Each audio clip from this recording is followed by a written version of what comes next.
जीवन का सत्य। एक छोटे से गांव में एक बुजुर्ग संत रहते थे। उनका नाम सत्यदास था। लोग उन्हें जीवन के गहरे प्रश्न पूछने आते थे और वे सरल कहानियों में उत्तर दिया करते। एक दिन एक नौजवान उनके पास आया। वह बहुत परेशान और दुखी था। उसने कहा, बाबा, मैंने अपनी पूरी जिंदगी मेहनत की, लेकिन मुझे कुछ भी हासिल नहीं हुआ। सब कुछ व्यर्थ लगता है। ये जीवन क्या है? सत्यदास ने मुस्कुराते हुए कहा, बेटा, तुम्हारे प्रश्न का उत्तर इस मटके में छिपा है। उन्होंने एक खाली मटका उसे दिया और कहा, इस मटके को पानी से भरकर लाओ, लेकिन शर्त यह है कि रास्ते में पानी नहीं गिरना चाहिए। नौजवान ने वह मटका लिया और पानी भरने के लिए नदी पर गया।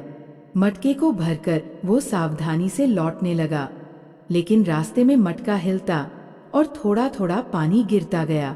वह घबराया, लेकिन जैसे तैसे वो संत के पास पहुंचा।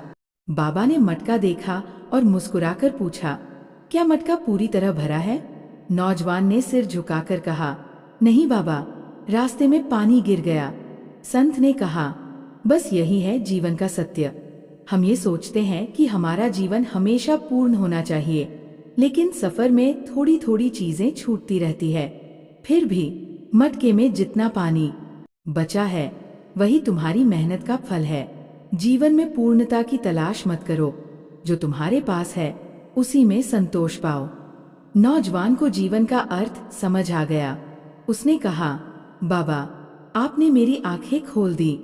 अब मैं जीवन के हर पल का आनंद लूंगा। उस दिन से वह अपने छोटे छोटे प्रयासों में खुशी ढूंढने लगा और जीवन को एक उपहार मानकर जीने लगा। सीख, जीवन में सब कुछ हासिल करना जरूरी नहीं है। जो भी हमारे पास है वही हमारा असली खजाना है। संतोष और वर्तमान में जीने का महत्व समझना ही जीवन का सत्य है।